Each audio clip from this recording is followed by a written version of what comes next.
notre avant-dernier entretien, nous avions vu le commencement des tensions entre grandes puissances à l'occasion de cette ruée du monde occidental sur les pays pauvres pour se partager leurs dépouilles.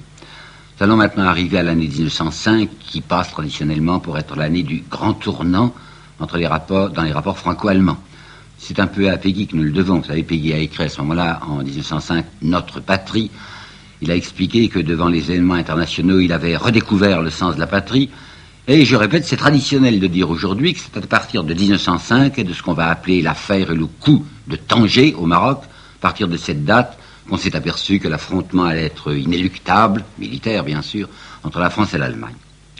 On ajoute du reste que, par bonheur, il y a eu un geste sauveur de la diplomatie française, c'est-à-dire l'alliance russe qui prenait l'Allemagne à revers et qui était une protection. Ça, c'est le cadre normal, général. Est-ce que les choses se sont exactement produites comme cela? Je ne le crois pas et c'est ce que je vais vous expliquer. L'alliance russe d'abord, d'où ça sort? Eh bien, il ne faut pas croire que c'est une idée française. C'est parti de la Russie. Et il ne faut pas croire non plus que c'est parti sur des plans diplomatiques et militaires, c'est parti sur un plan financier.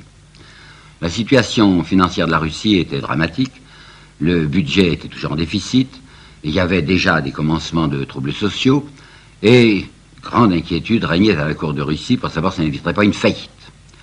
Or voilà, comme les rapports étaient pas très bons entre la Russie et l'Allemagne, Bismarck, on va me remonter dans le passé, nous sommes avec Guillaume de maintenant, mais Bismarck avait interdit les valeurs russes à la bourse de Berlin. Les Russes se trouvaient extrêmement coincés et ils vont regarder du côté de la France. Qui est-ce qui règne en Russie? Alexandre III. Alexandre III a une femme danoise. Et c'est précisément un banquier danois qui s'appelait Oskier, je ne sais pas comment il faut prononcer ça, H-O-S-K-I-E-R, Oskier peut-être. C'est ce banquier qui va aller, comme on dit, sur la place de Paris pour voir s'il ne pourrait pas intéresser les financiers français à l'ouverture d'un emprunt russe, comme on dit, sur la place de Paris. Pour les intéresser, il faut évidemment leur proposer des courtages intéressants. Ça va réussir. Un certain nombre de banquiers vont dire oui, on pourrait peut-être faire quelque chose. Il faut ajouter qu'il y avait déjà à ce moment-là en France une sorte d'intérêt mondain pour la Russie, provoqué par Eugène Melchior de Vogüé, qui n'était pas encore mais qui va devenir académicien, et qui avait écrit un certain nombre d'articles dans la Revue des Deux Mondes qui vont être réunis en 86 sous le titre « Le roman russe ». Les Français se mettent à découvrir avec passion Tolstoï et Dostoïevski. Ça peut être utilisable, c'est un monsieur Vogüé, c'est à la fois un homme des salons et des banques, et je crois pouvoir vous dire, sans exagérer, que ça fut une espèce de préparation psychologique au lancement de l'emprunt. Premier emprunt russe, décembre 88. Les banquiers prennent l'emprunt, enfin ils achètent l'emprunt à 82, ils le revendent à 88, ça va leur faire du 72 millions de bénéfices nets, c'est pas mal tout de même, pour quelques banques, 72 millions de bénéfices nets pour le lancement du premier emprunt. Et il y aura 3 emprunts entre 88 et 91, 3 emprunts russes. J'ajoute que comme pour Panama, les banquiers se réservent personnellement en se disant après tout ces fonds russes, on ne sait pas ce que ça va donner, mais du moment que nous sommes bien payés et que le public marche, du reste, la presse arrosée dit que c'est un excellent emprunt, nous allons tout de même vendre ces titres. On en gardera peu pour nous-mêmes, mais la clientèle les demande et chaque titre nous rapporte, allons-y. Mais alors, parallèlement, du côté des diplomates et des militaires, on cherche à exploiter ce rapprochement franco-russe. Et vous voyez la flotte française qui va se rendre à Kronstadt en 91, vous voyez ensuite la flotte russe qui va venir, il faut bien rendre la visite, qui va venir à Toulon en 93. D'énormes manifestations sont organisées en France, parce que la presse donne, comme je vous le dis, pour qu'un enthousiasme, un incroyable enthousiasme franco-russe éclate brusquement. Ce monsieur Joseph Reynac, dont je vous ai déjà parlé, et qui rachetait sa triste condition d'israélite par un nationalisme véhément, avait écrit la phrase que voici: de la France à la Russie, il n'y a pas autre chose que cette grande chose qu'on appelle l'amour. Alors je voudrais vous montrer ce que Tolstoï va dire au sujet de ce rapprochement franco-russe inattendu. C'est un peu long, je tiens tout de même à vous le lire.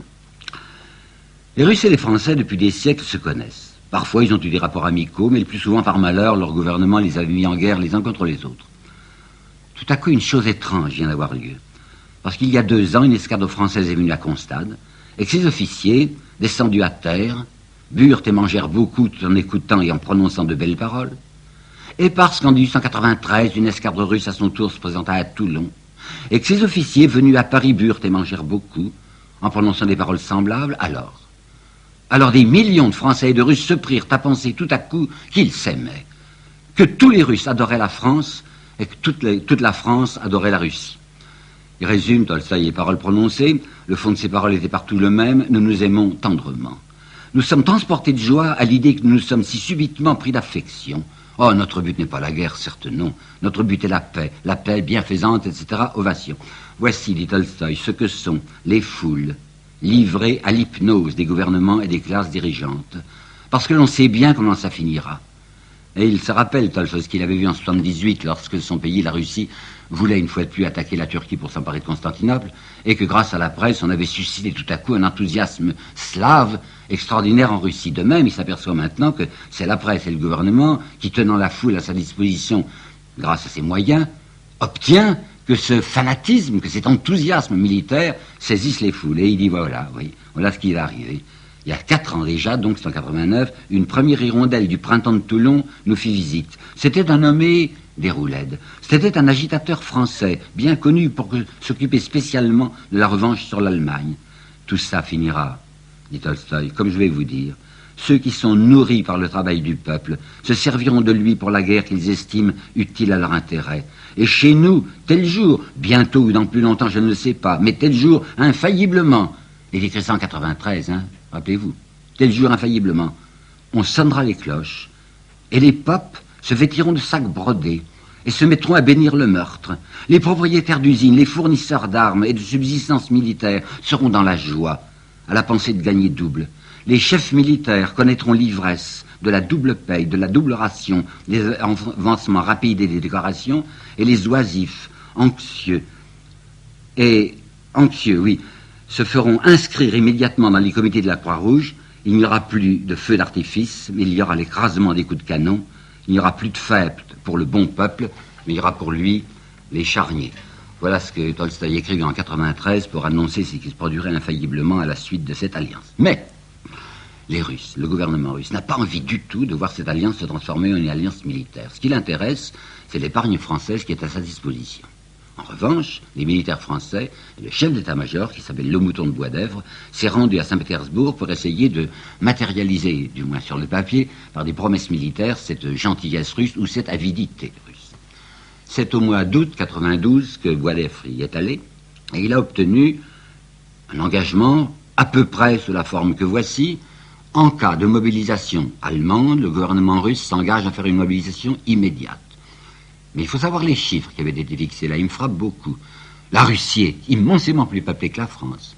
Et cependant, les Russes ont dit qu'en cas de guerre, ils ne mettraient sur pied que 7 à 800 000 hommes, tandis que la France, la petite France à l'égard de la Russie, à côté de la Russie, s'engageait à mettre sur pied en cas de guerre 1 300 000 soldats. Les Russes disent qu'ils n'ont pas de quoi armer une troupe plus nombreuse, alors qu'ils pourraient avoir 7 ou 8 millions de soldats. Mais la France a laissé entendre qu'elle pourrait faire des fournitures d'armes s'il y avait des commandes intéressantes. C'est un traité secret, archi-secret, à ce point que, je vous ai apporté le texte, l'article 7, toutes les clauses ci-dessus énumérées doivent être tenues rigoureusement secrètes. Or, dans la Constitution française, telle qu'elle avait été votée en janvier 1975, il y avait interdiction de conclure quelques traités secrets à l'insu du Parlement et à l'insu de la nation. Aucun traité secret ne peut être signé par le président de la République. Or, Boisdèvre insiste beaucoup pour que le président de la République et Sadi Carnot signent ce traité. Et il va le signer. Vous avez parlé d'Émile Bourgeois. Émile Bourgeois, c'est ce monsieur, très bien, très convenable, vous savez, qui avait écrit ce manuel historique de politique étrangère. Manuel historique de politique étrangère. Quand M. Bourgeois arrive à ce que je viens de vous raconter, à savoir ce traité qui va être signé en secret et illégalement, et contrairement à la Constitution, par Carnot, il aura une phrase tellement savoureuse que je ne me retiens pas de vous la lire.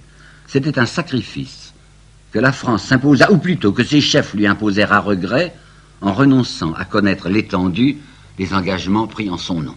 Avouez que c'est assez énorme. Voici donc les militaires français, les diplomates français qui essayent d'établir une alliance militaire avec la Russie. Mais je vous répète que si les militaires et les diplomates français pensent en termes diplomatiques ou militaires, les Russes continuent à penser très systématiquement en termes financiers. On avait essayé de garder secret ce traité, mais vous savez bien que les choses secrètes en diplomatie savent toujours, et Guillaume II, le nouvel empereur d'Allemagne, l'a su.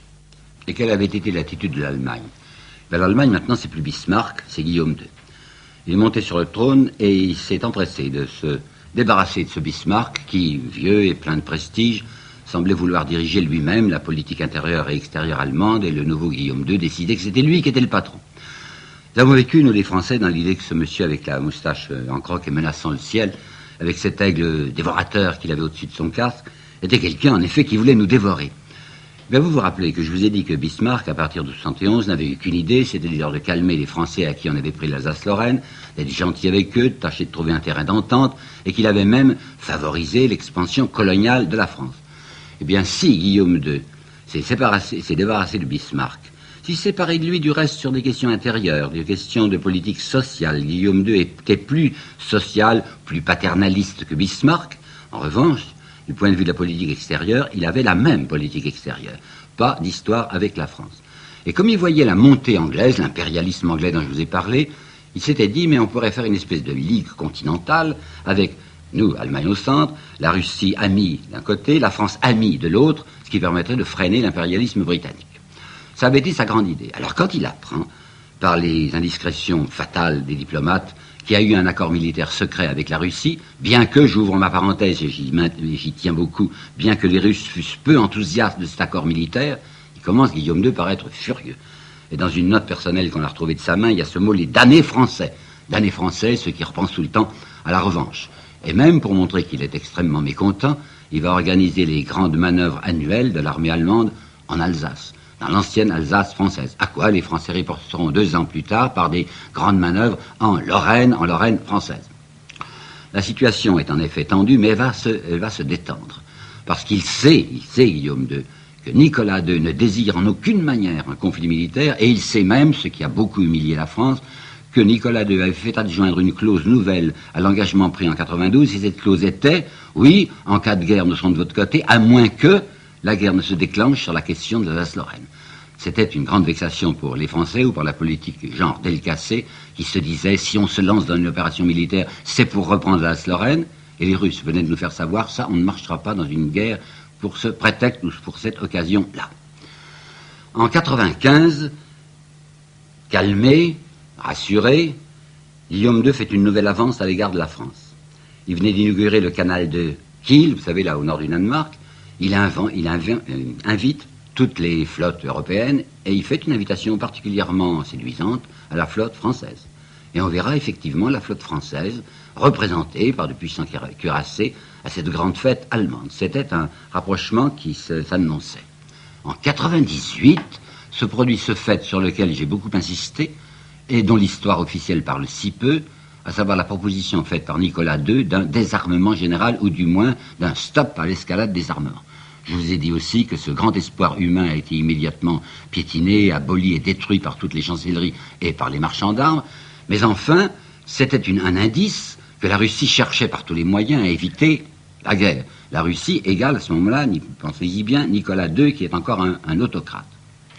Et l'idée de Nicolas II, voyant que sa proposition n'a pas été accueillie, est au moins de tout faire pour essayer de rapprocher la France et l'Allemagne. Et effectivement, comme il y avait à ce moment-là une très grande tension, vous vous le rappelez sans doute, entre la France et l'Angleterre, à cause de l'entreprise que les Français avaient menée du côté du Soudan égyptien, et comme il y avait eu la grande humiliation de Fashoda, où les troupes françaises, les quelques troupes françaises qui étaient là, avaient dû reculer devant les Anglais qui leur avaient dit « Vous n'avez pas le droit d'être à Fashoda, c'est à nous ». Voilà Guillaume II qui va reprendre son idée de ligue continentale et qui va même faire des propositions extraordinairement précises à la France.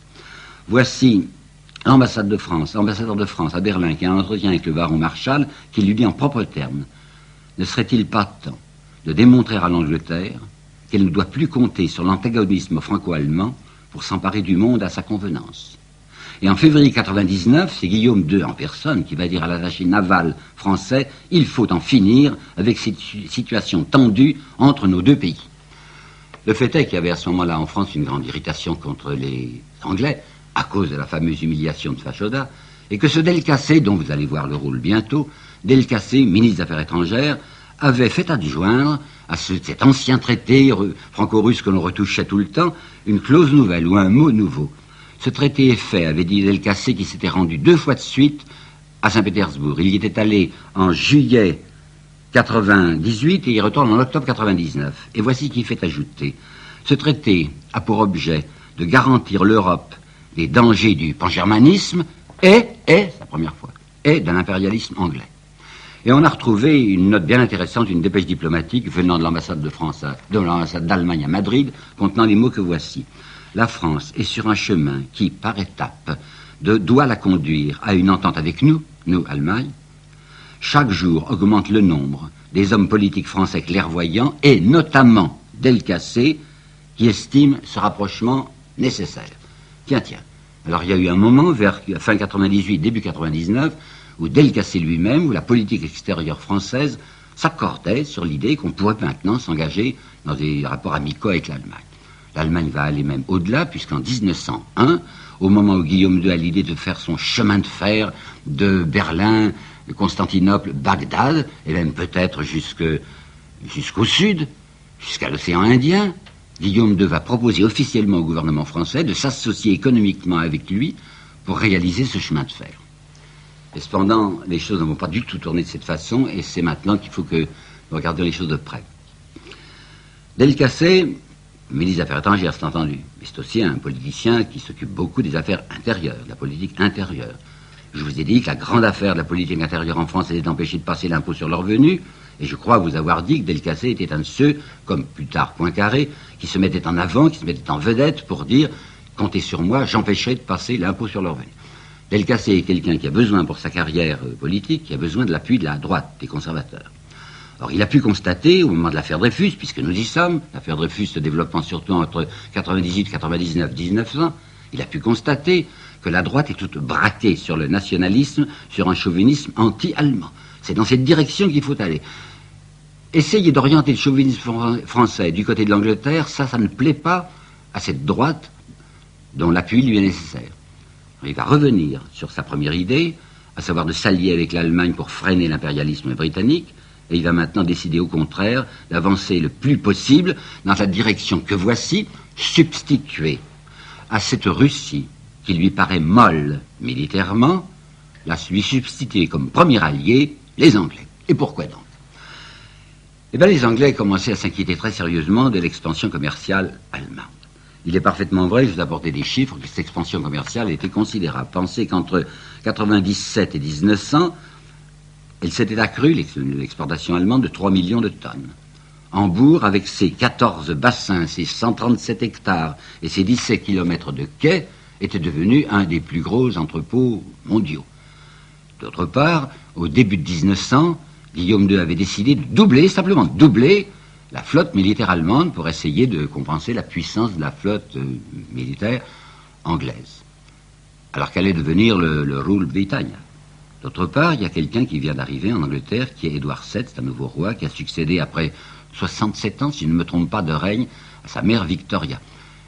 C'était le prince de Galles jusqu'alors.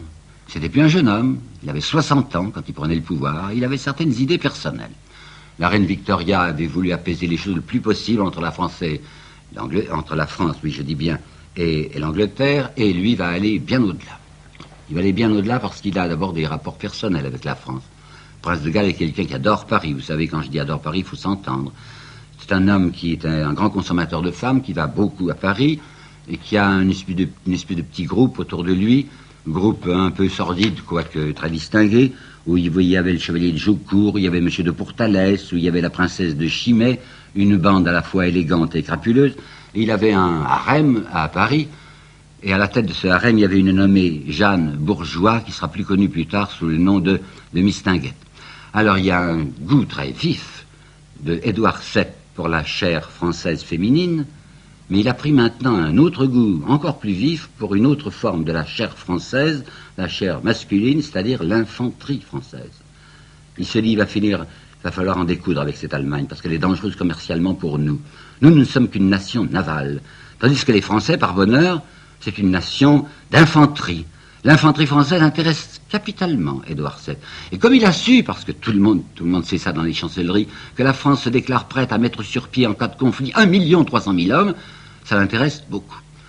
Alors Delcassé se dit, mais c'est excellent ces dispositions d'Édouard VII. Il n'est pas du tout comme le Nicolas II c'est un trembleur, c'est quelqu'un qui ne veut pas s'engager dans une affaire militaire, tandis que je vois très bien que les intérêts britanniques sont tels que si on les pousse un petit peu, on va les avoir avec nous dans l'entreprise que je médite contre l'Allemagne. Et parallèlement, Delcassé est quelqu'un qui a des idées intéressantes du point de vue colonialiste. Je vous apporte là quelques documents. Le secrétaire général de l'Union coloniale, qui s'appelait un nommé Chaillibert, au banquet du 25 juin 1902, avait déclaré « Notre empire est encore incomplet ». Et il avait précisé, il lui manque deux choses, le Siam et le Maroc. Le Siam, on ne devra pas bouger de même, à cause de l'Angleterre. Mais le Maroc, c'est bien intéressant. Parce que voilà qu'en février 1904 se constitue un comité du Maroc, présidé par qui? Ben naturellement, par Eugène Etienne, toujours, lequel déclare le 17 février 1904, la question du Maroc nous réserve la dernière chance impériale qui puisse nous rester au point où en est le partage de la terre. Et voici d'autres paroles d'Eugène Etienne, encore bien plus intéressantes, toujours banquet de l'Union coloniale, qui est l'admirable champ pour notre activité. Ces gisements de phosphate, ces mines de fer, toutes ces cotonnades à vendre que pour nos filateurs, et ces chemins de fer à construire, quoi, une razzia admirable à opérer là-bas. Écoutez bien, mon vieil ami Delcassé négocie en ce moment avec l'Angleterre à ce sujet, et ça marche, vous verrez, nous allons avoir les mains libres de la Moulouya à l'océan et de Tanger au Sahara. Si vous regardez la carte, Moulouya à l'océan et de Tanger au Sahara, ça veut dire conquête complète du Maroc. Et bien tout ça avait abouti, puisque Delcassé négociait si bien avec les Anglais, au fameux traité de l'entente cordiale qui est du 8 avril 1904. Le traité de l'entente cordiale, ça avait été peut-être un peu difficile à le faire passer auprès de l'opinion publique, puisque l'opinion publique française avait été tellement irritée par l'humiliation de Fachoda, et aussi parce qu'il avait fallu faire reculer les troupes françaises devant Kitchener. La presse va agir de nouveau. Et il est pénible, il est douloureux de constater ce que peut faire la presse sur l'opinion publique. Car c'est Édouard VII qui va venir en visite à Paris, c'est Édouard VII que l'on conspuait 3 ans auparavant en criant « Vive Kruger !» Vous savez, le chef des bourgs, eh bien, il va être acclamé par l'opinion publique. Et même une chanson va se répandre, une chanson qui indique bien quelle est l'arrière-pensée de Delcassé, qu'elle a glissé dans la foule, ça va faire saigner ce brave empereur Guillaume.